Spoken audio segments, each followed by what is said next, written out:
ती सध्या 11वी-12वीच्या विद्यार्थ्यांना स्पेशल कॉन्स्टिट्यूशन शिकवत आहे आणि सध्या मी 1 वर्ष झालं ते शिकवत आहे आणि त्यांना जे शिकवत आहेत राठोड सर म्हणून आहेत, त्यांना नक्कीच मी या BS4शी जुळवेन आणि आपल्या जे काही तरुण आपले मुलं आहेत त्यांना तिथं जॉईन करायला सांगेन. तर दलितांचे तलवार होऊन गेले, दलितांचे तलवार होऊन गेले, अन्यायाविरुद्ध प्रहार होऊन गेले. होते ते गरीबच पण या जगाचा कोहिनूर होऊन गेले. जग खूप रडवीत होता त्यांना, पण ते या जगाला घडवून गेले. अरे या मूर्खांना अजून कसं कळत नाही, वर्गाच्या बाहेर बसून सुद्धा त्यांनी या भारताचं संविधान लिहून गेले. तर पुढील विचारमंचावर आपण वक्त्यांना आमंत्रित करत आहोत. माननीय चन्नवीर भद्रेश्वर मठ हे एक उत्तम दर्जाचे लेखक असून प्रभावी वक्ते आणि सर्जनशील अनुवादक म्हणून परिचित आहेत. त्यांचं शिक्षण MA इंग्लिश, MJ व MS या विषयाचे ते पदव्युत्तर आहेत आणि समकालीन घटनांचे भाष्यकार, वारकरी संप्रदायांवर शरणांचा प्रभाव, बसवण्णा आणि शरणांच्या वचन साहित्याचे संशोधन, अनुवाद आणि प्रकाशन करणाऱ्या सोलापूर येथील सरल साहित्य अध्यासन या प्रकल्पाचे विश्वस्त आहेत. मराठी, हिंदी, इंग्रजी या भाषेवर प्रभुत्व, लिंगायत स्वतंत्र धर्म या बहुचर्चित पुस्तकाचे त्यांनी लेखन केले आहेत. बसववाणी या YouTube चॅनलचे ते संपादक आहेत. असे बहुयामी व्यक्तिमत्व असणारे माननीय चन्नवीर भद्रेश्वर मठ साहेब यांना मी विनंती करतो की त्यांनी मंचावर यावं आणि आपले 2 शब्द सादर करावे.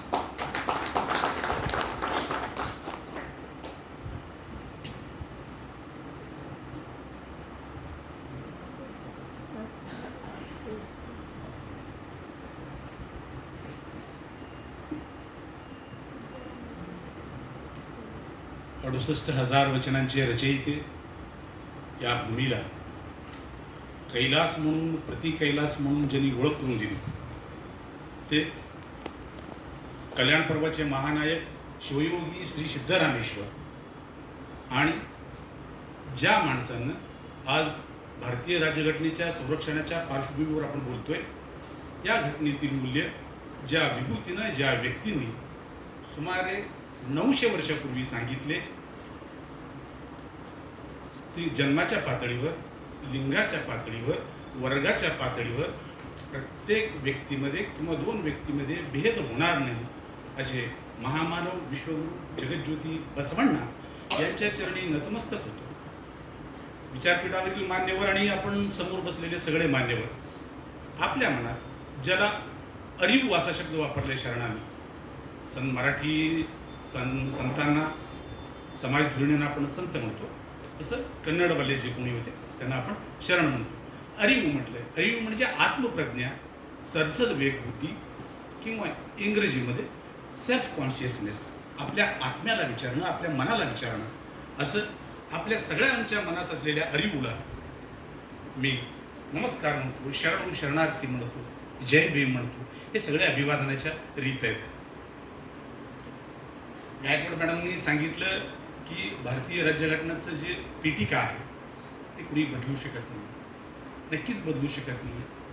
मी या मागच्या वर्षीही आलो होतो. कार्यकर्ता असणं आणि एखादा कार्यक्रम करणं किती जिकरीचं असतं, काय काय करावं लागतं त्याला, या सगळ्या गोष्टी माननीय अवटे सर आणि पोंपे सरांशी दीर्घ केलेल्या चर्चेनंतर मला त्याची माहिती आहे. BS4 या व्यासपीठावरून, या फ्रंटवरून, विचारपीठावरून आपण जेव्हा काम करतो, मला असं वाटतं BS4 हे याच्यातलं संविधान संरक्षण, संवर्धन आणि सुरक्षा ह्या पूर्वीच्या बद्दल मी जरा बोलेल.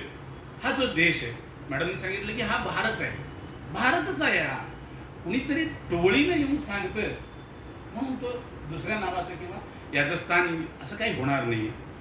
कारण हा देश भारत आहे, हा बुद्धांचा आहे, हा बसवण्णांचा आहे आणि हा नंतरच्या काळात त्यांचा प्रतिनिधी म्हणून समोर आलेले, ज्यांना मी मध्यानीचे सूर्य म्हणतो, ते डॉक्टर बाबासाहेबांचा आहे.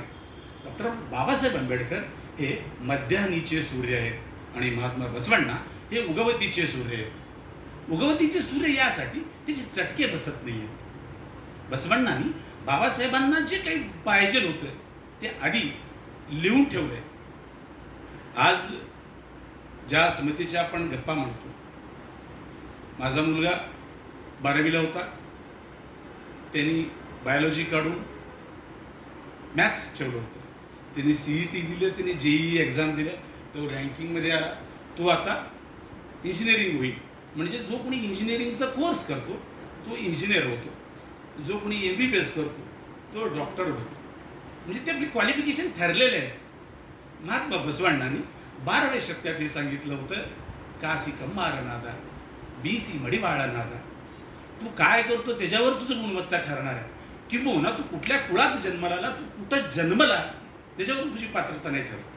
तुझी पात्रता कुठे ठरते, तू काय करतो, तुझं स्किल काय आहे, तू काय शिकला, तुझी सॉफ्ट स्किल काय आहे त्याच्यावरून ठरतं. आपल्याला राज्यघटनेने तोच अधिकार दिला.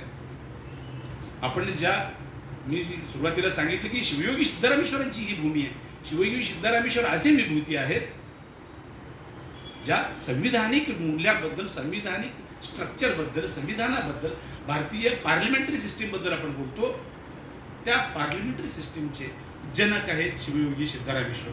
महात्मा बसवण्णांनी स्थापन केलेल्या